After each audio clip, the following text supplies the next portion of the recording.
and welcome to this new episode. I have a very, very special guest for you today. Her name is Clio, and Clio and I have been friends for quite some time now. We connected because we're both coaches. I'm a vocal coach, she's a parenting coach, and wow, she is just an amazing human being. Not only is she an amazing human being as a person, she has a golden heart.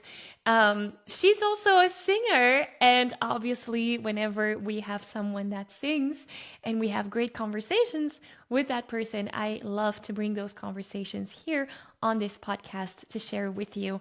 And you're going to hear Cleo's story regarding one-on-one coaching versus not being motivated to sing and then being motivated again, and then also how to handle singing during a busy schedule because she's a mom of 2 kids. So she's busy and she's sharing how she overcame all of those things. She even sang at her own wedding, and then we talked about that too. So many golden little nuggets to discover within this conversation. And I really hope you enjoy. Without any further ado, here is my conversation with Clio.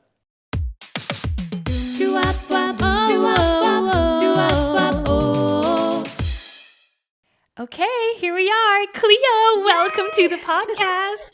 Thank you.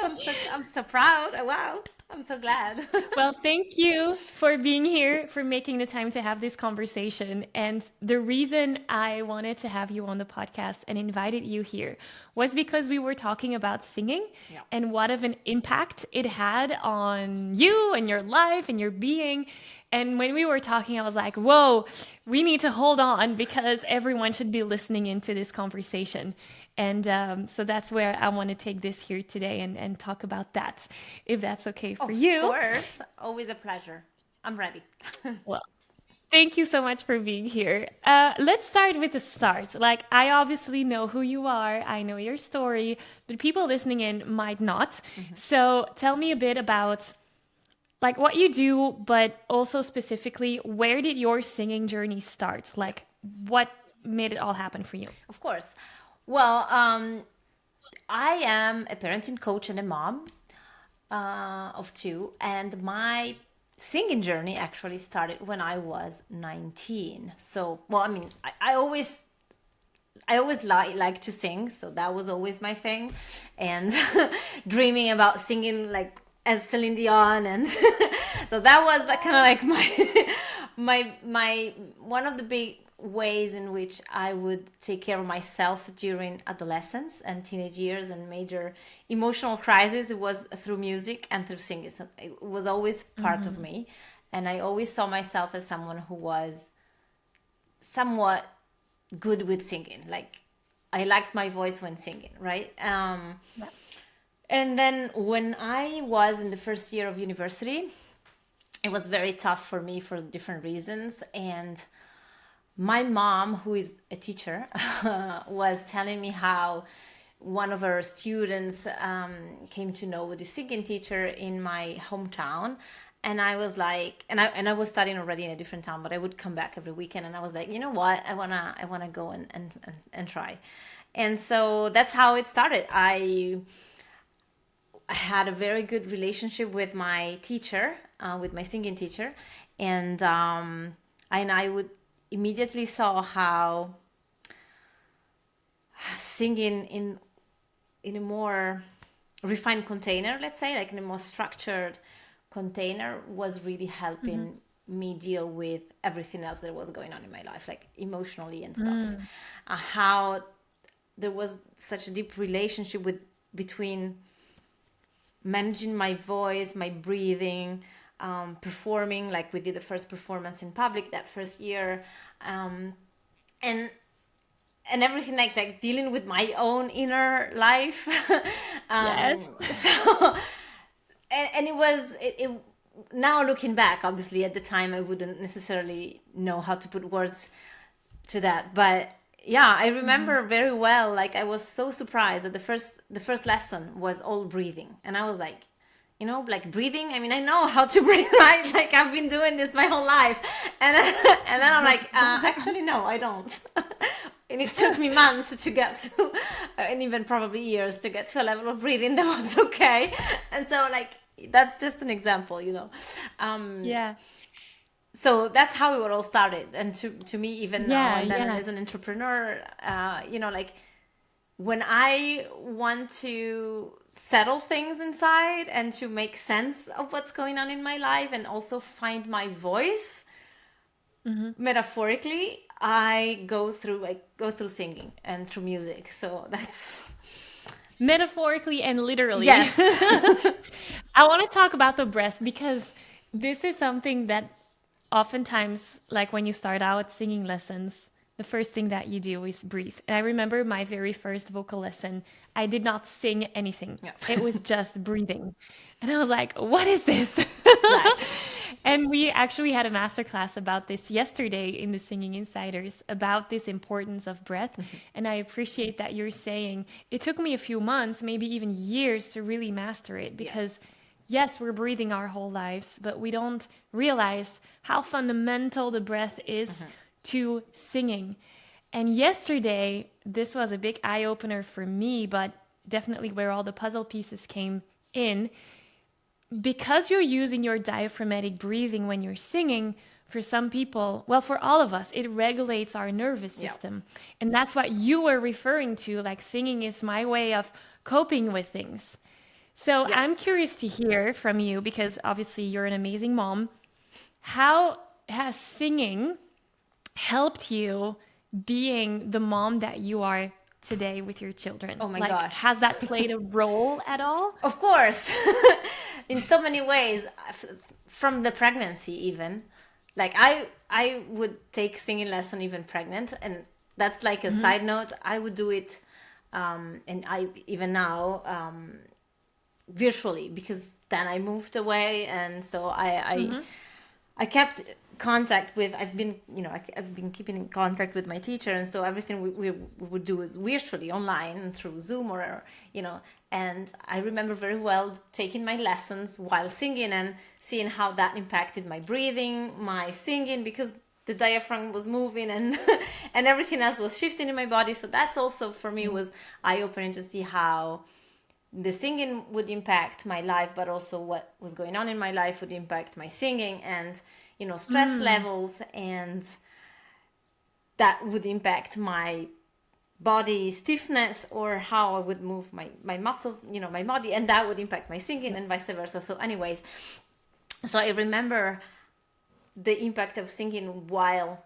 pregnant and how it would somehow calm me and the baby potentially, and how it was to me Oh, a way to be in contact with my baby. Like I would sing, yeah. and I knew my baby could hear me, and every time there was the need to, you know, to settle down, to calm either myself or my baby, I would sing. And you know, like so that was also for me a way in those early months, a way for me to be in contact, to create this connection Yeah. with my baby in a way that felt close to my heart.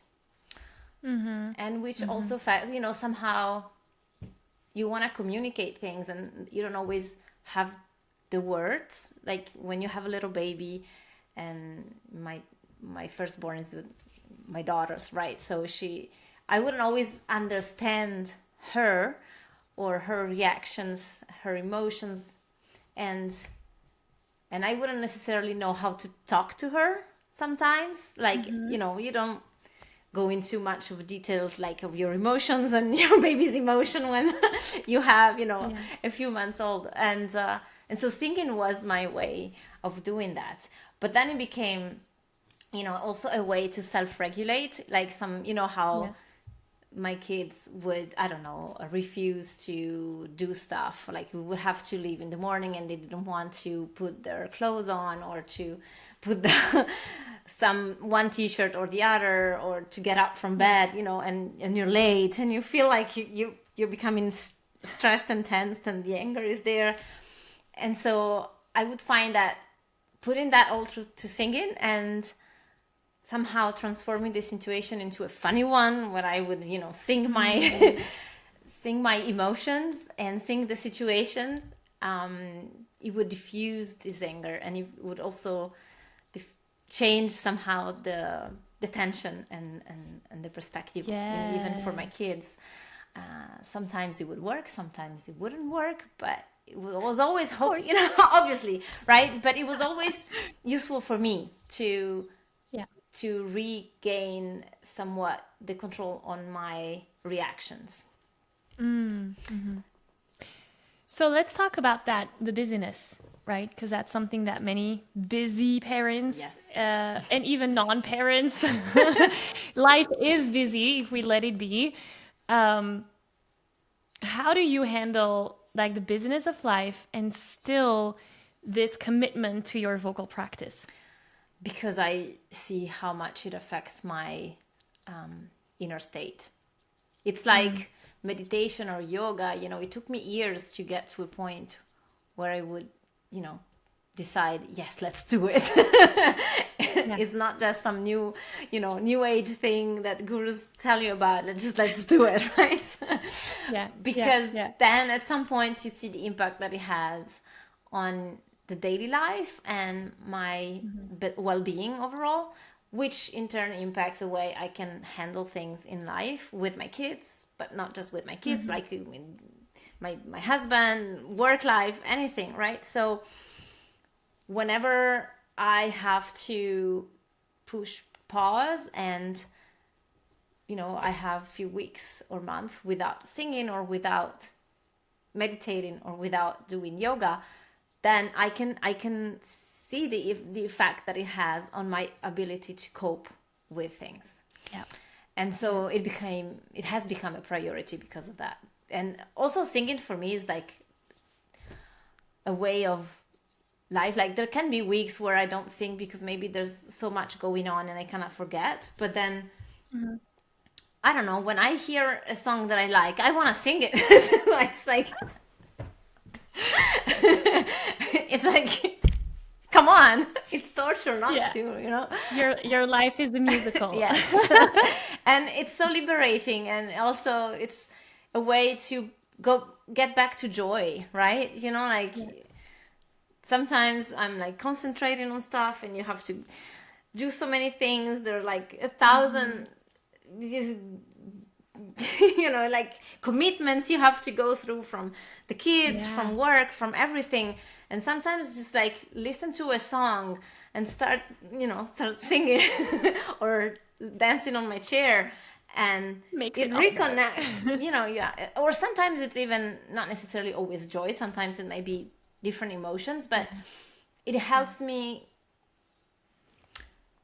understand what I'm going through. And maybe there was like a lingering emotion that I didn't even take the time to notice or to, to analyze, to see, Yeah. to sense.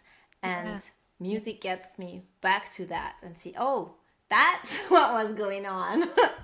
That Yeah. was there. I just didn't pay attention. Uh-huh. And through music and singing, I can process it and let it go. That's so beautiful.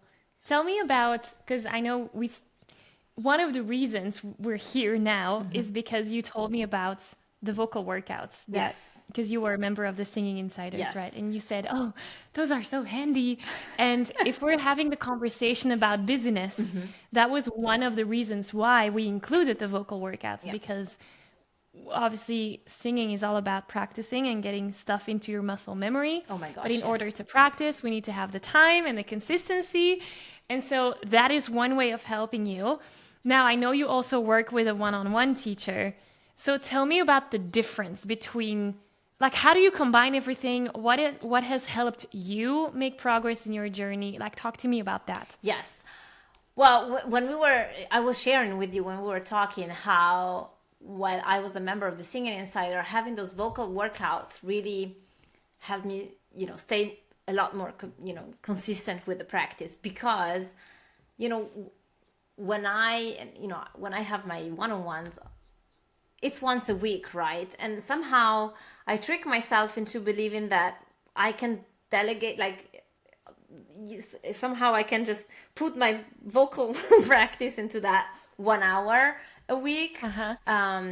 and it's kind of like it creates some sort of excuse for me not to do Mm. anything else. Like I already have that hour, so I'm good. Yeah. Whereas when I was a member of the Singing Insiders, I was like, I took this commitment and I have it. It's there, and I can just take 10 minutes, 5 minutes to sing with the exercises, and it's just a click of a button, and it would be the way for me to start my day before getting to work, or so even if it was just 5 or 10 minutes, I would do it because Yeah. because I was committed to it. I took the commitment. You remember, you want to discover how what's inside, and that in turn made it so easy to get this daily practice and training. Mm-hmm.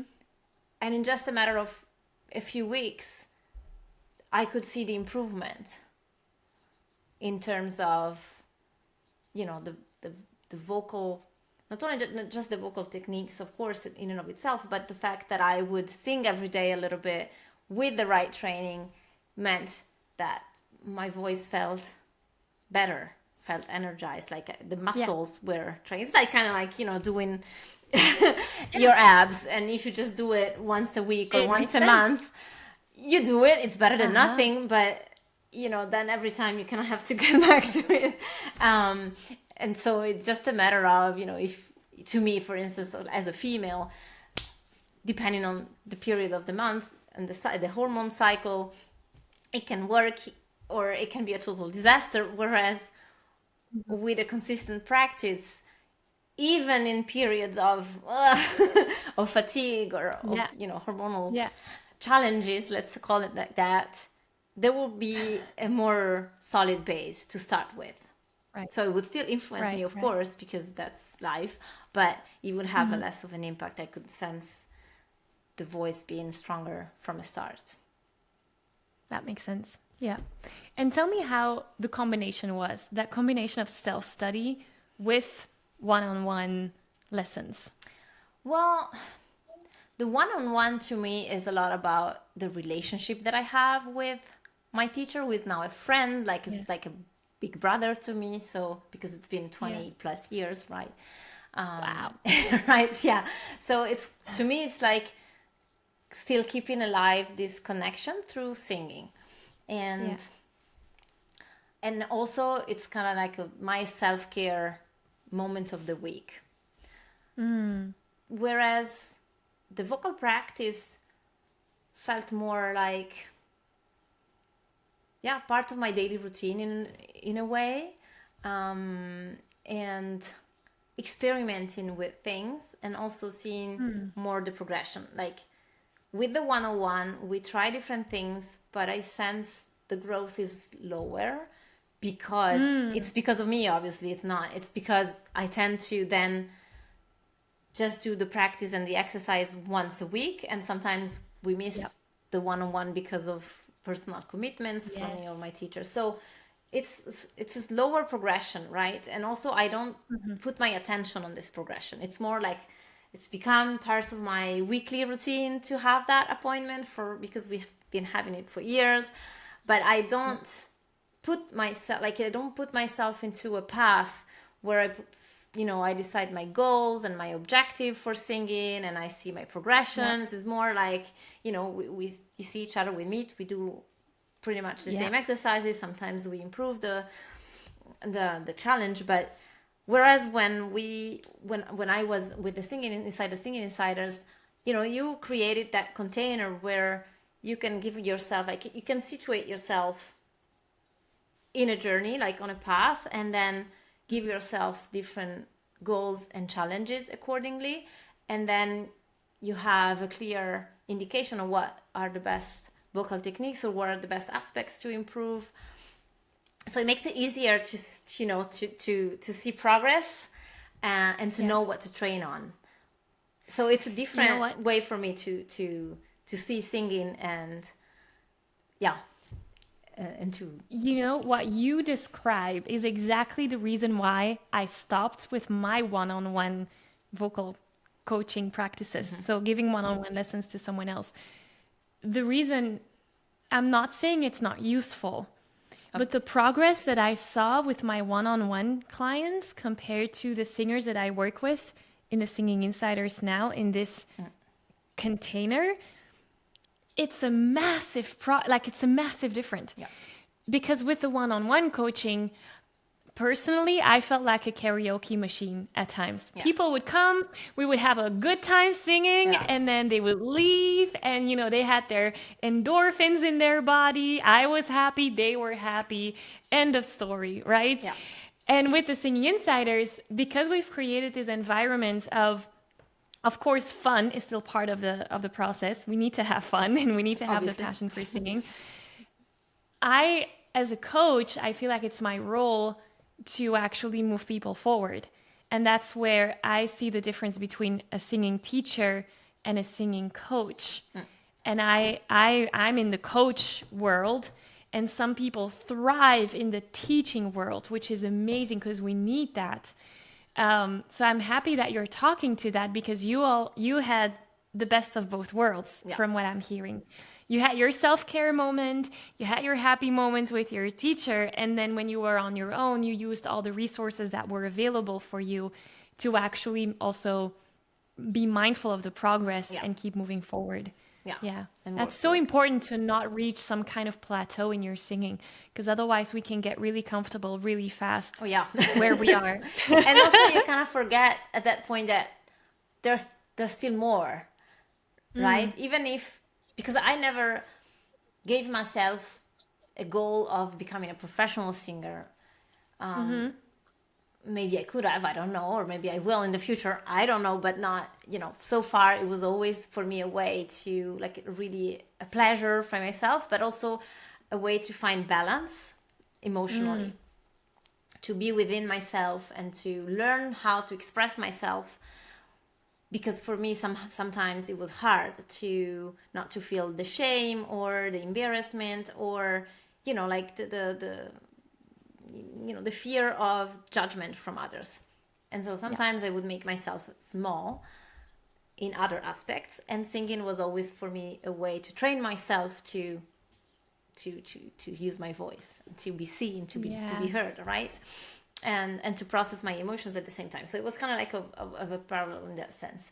But that means that sometimes when you are in this category of singers, you might forget, like, once you reach a point where you can sing most of the songs that you like comfortably, you kind of have, or at least talking about myself, sometimes I would see, like the big singers, like, I don't know, Celine Dion, to name one, or others, as kind of like unreachable, right? So you kind of like excuse yourself when you can't you can't read, you can't sing those songs, and feel Yeah. comfortable singing something else, because it becomes easy for you, and you feel like, well, since I'm not a professional singer, it's kind of like impossible for me to go beyond a certain point, right? Yep. Yep. And so it's so easy to forget that it is always a journey of becoming better and better, just because you can, not because you have to, reach a certain goal for yourself, Uh-huh. because Uh-huh. because it's a must or it's a have to, but just because it's nice for yourself to grow, to see what else is there, right? To experiment, I mean, it's so nice when I can sing a song that I wasn't able to sing a few years back, and to notice Yeah. how easy it becomes. It's kind of like, oh wow, right? It's such yeah, it's such a great feeling, and it becomes, yeah, it's sort of a self-esteem, a boosted self-esteem. I appreciate that so much, especially because many singers that I first start working out with, they tell me, I don't really have a goal. I just want to sing. And I know one of our first lessons in the Singing Insiders is, what's your goal? Like, what are we working towards? Yeah. And many people that start out singing, they think, oh, I need to have a goal of singing on stage, or recording my own music, or being an artist. but I don't want that, which is totally fine. And that's what you're referring to. It's about becoming better, a Yeah, better version of ourselves as a singer, I believe too, as a person, because the totally. two go hand in Of hand. course. So how did you do that? Like, how were you able to not lose sight of that important aspect in your singing? I think sometimes I did lose sight of it. But then there were moments where, because I've been singing for so long, and for so long also I've been singing alone. Like that was my little bubble moment. So sometimes I would sing because my husband plays guitar, and so sometimes we would, he would play the guitar and I would sing, and that I did would be. not know that about your husband. So sometimes that's our moments as a couple to create music, but because the kids didn't like it, so we tend to have that also as an alone moment where the kids are on vacation, for instance. So Right. it sort of like became a sort of introspective moment. And Mm-hmm. sometimes I would dream of also sharing it with friends and with others. There's also an aspect of it. And Mm-hmm. so sometimes in weddings, for instance, or other celebration, my friends would ask me to sing a song. And so there have been moments in my life in the last years where I would have like a real goal of preparing a song or more songs for an event. Yeah. Like I sang in my own wedding, I sang at friends' weddings, or Oh my God. yes. And so that became a point. Like there became points in life where, okay, let's take a look at what I can do and prepare myself to sing a particular Mm-hmm. song in public. And so that became sort of like a bridge, so to speak, for me to look at my journey, like my singing journey, and how far I've come and what else is still there. Also because I Mm-hmm. think when you perform, it's a completely different container than when you sing at home. So you can't sing the Yeah. exact same song in the exact same physical conditions where you're fine, like, and Mm-hmm. it's completely different, right? Yeah. Because there's an emotion there, and and that has an impact on the way you sing, and so it is part of your growth as a singer, and Yeah. it's also, I think, nice somehow to share that part of yourself with the people you choose to share it with.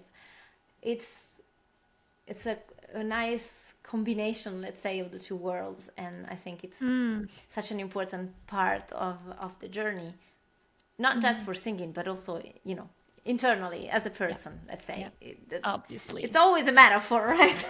For Of life. course. Of So I course. think that's, for me, was how I kind of like combine those two aspects of Yeah. singing for myself and for pleasure, but sometimes putting challenges for myself. And actually, it was Mm-hmm. more difficult in the last year because at the beginning, when in the first years, I would still be like close to my teacher, and so he Mm-hmm. organizes every year like contests or events, and so I did participate in those, and then I moved, and so it became harder Right. to be part of that, and so that became the perfect excuse to be more in my little bubble. And then also, not just an excuse, I Mm-hmm. became a mom, I would work full time with two kids, so sometimes, putting the focus on my progress as a singer wasn't the highest of my Yeah. priority. It was more a way for me to Yeah. to take care of Yeah. myself. Yeah. Yeah. But so it's nice also to see how you can adapt your singing journey through different phases of your life. Mm-hmm. And there are Yeah. phases I of your agree. life where singing becomes this self-care tool, and other phases where it's more about you and others and your Yeah. own growth, and you can put, a different accent to it and to your vocal techniques, etc. So yeah, it's I hope I It's a answer your journey. question. Yes, and a In new this one came sense. up when you were talking because I remember I had this conversation with one of our members too of like, what do you do when you lose? not necessarily the passion, but like the motivation. And especially, this was someone who did not have any performance coming up. And in the past, this person would be motivated by having a performance and something to work towards too. And so we had this whole conversation of like how can we keep motivating ourselves when we don't have a specific project that we're working on? And it sounds like in your journey, you had some of those moments. Yeah. So what was your driver in those seasons? When I wouldn't have like a big project coming up, you mean? How would you keep the passion and the drive and the commitment and the consistency, Yeah. that? I think because I always loved it so much. So I never lost the passion or the spark for singing in and of itself, in taking pleasure just in like in singing. And there are so many songs and so many new songs that come up. So, like sometimes it's just, oh my gosh, I like it so much, I have to try it. To sing that one. I need to sing that one. I need to sing that one. Exactly. So that for me was always the true motivator, to see myself being able to express, to compare myself to the singer. Like I like musicals, for instance. And so when I listen to some musical songs that I like, that I feel a connection with, well, I want to sing them, and then I want to hear myself and compare myself to the singer and see how I can convey a certain emotion. So sometimes I might record myself and then listen to myself, just because I feel like it, so it's not some planned thing that I do. It's more the spark of a moment. But that was always somehow a constant for me, because there's this love that I have for singing, and I think that was the main thing that always, that was always a constant. And sometimes, even now, I might have a week where I have so much work to do, and so my teacher calls me and cancels the meeting, and I somehow, thank goodness, because the agenda was already so full, so it liberates a space. Yeah. But then at some point, I am, maybe there's a song that pops up into my head, or I just have to put on hold everything else and be there and sing. So Yes. So that's how it was for me. Yeah. And then sometimes it might be a difficult or like a challenging period of life where I feel like all my emotions are all entangled and I cannot make sense of them, and I don't know what to do with them. And so usually, even if I'm not necessarily singing at that point, but just listening to music, to a music that is in tune with that, has always helped me process that, like process those emotions, and somehow, make sense of them, Yeah. and be like a constant background in my life. And so during those times, maybe I don't sing as much, but then I know it will come back. That's beautiful. And So then beautiful. it comes back, and then I am back again into into full mode. So I let things happen, because it's so different. I know from work and from business, where I tend to work with goals and and plan so much. In my life with kids, also planning is so important. Singing is really an aspect where I am more into the pleasure of it. So sometimes I lack the planning aspect and the targets or the goals, but it's always a constant, because it's has become a part of me, and because I know deep down how much it helps me. How much it's like adding spices. I don't know how to, it helps me see, sense, feel things so much more deeply, and that's the sense of life in the end, right? to Yes. Oh my God. The sense of life is singing. That's what we no, I'm just this is very I'm summarizing everything. No, but truly, I mean, I feel like sometimes we kind of like anesthetize ourselves because, to feel things in life, because sometimes it's Mhm. hard to feel things. But at the same time, when you don't pay attention to your inner world and your feelings and your sensation and what's going on, well, I mean, what's the point, right? It's like, Exactly. you know, not you're not truly living. And I feel like Yeah. music and singing, it's something that has always helped me, even in those times where I didn't know anything about all of that. And Yes. and I was still, just going through, like, living adolescence and trying to make sense of who I was and who I wanted to be. Um, but music and singing was always something that has helped me feel, has allowed me to feel. Mm. Mm. Even, So inspiring what you're sharing, thank you. It wasn't at because I all what think that's the essence. what we discussed Well, no, previously, but but it just came. that's the essence of Yeah. it all, right? That's why we live. That's why we love. So Yeah, exactly. beautiful. I think we can end the conversation right here. Stop. But before we do, I know we looked at different aspects of singing, like your practice, where it, where your motivation comes from, and like what inspires you and your journey. Um, do you have anything else to add to this conversation of like, what is something that you want a listener to absolutely take away? Maybe someone who's in the same place as you, that likes to sing, to process emotions, and feels very passionate about music and singing, but might have a hard time sometimes. What is something that you want to tell that person?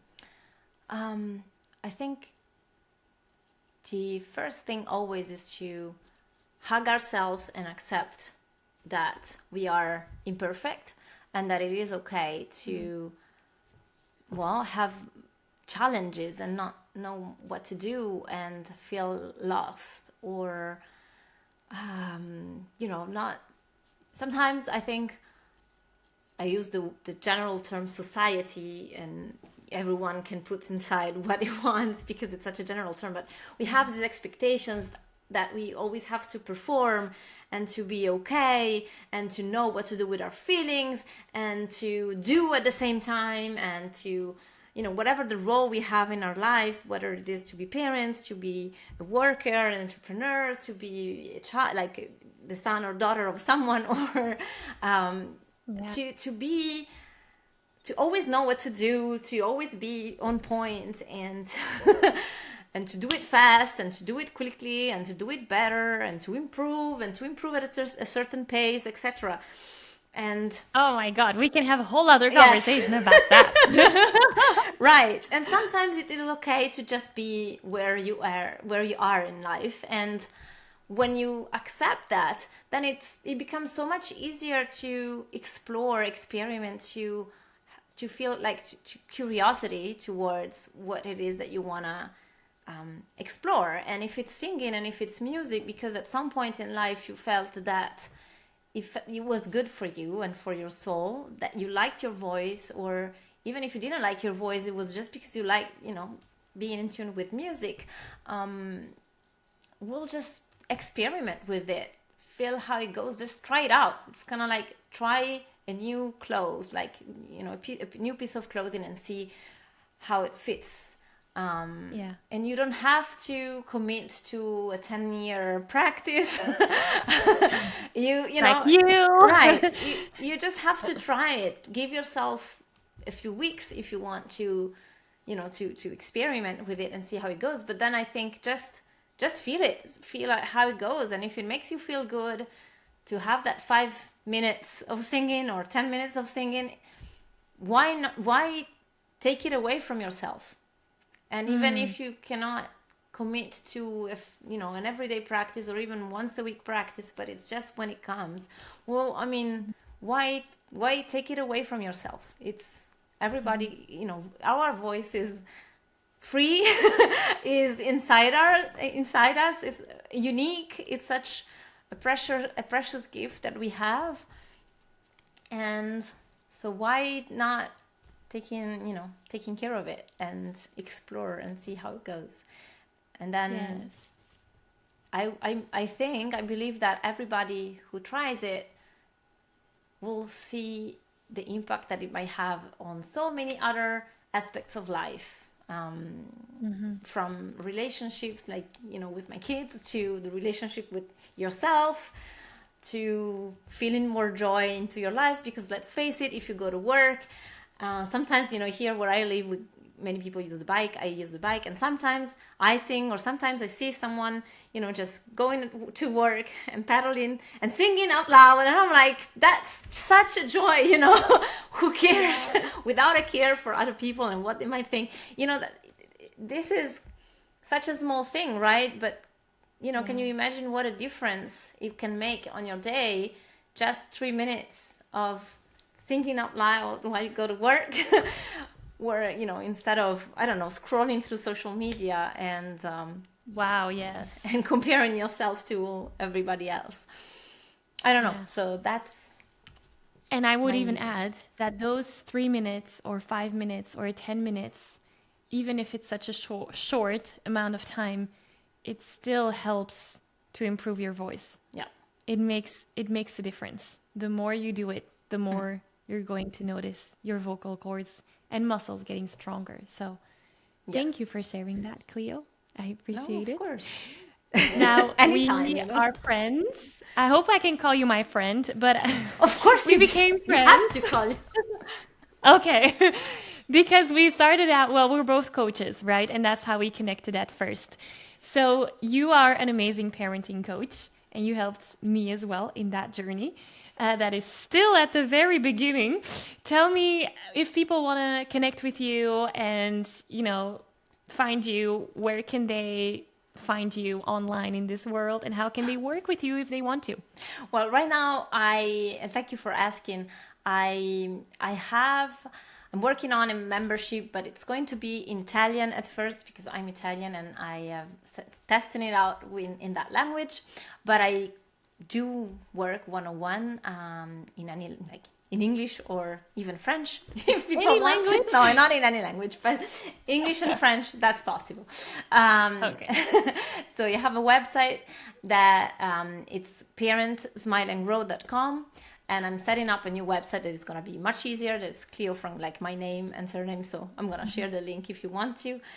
Yes, I'll put it into the description. So if people want to do that, and then I'll be very happy. That's always a joy to share a little bit of journey with parents, because parenting can be hard sometimes, and doing it together, hand in hand, sometimes helps a lot, and it's such a joy.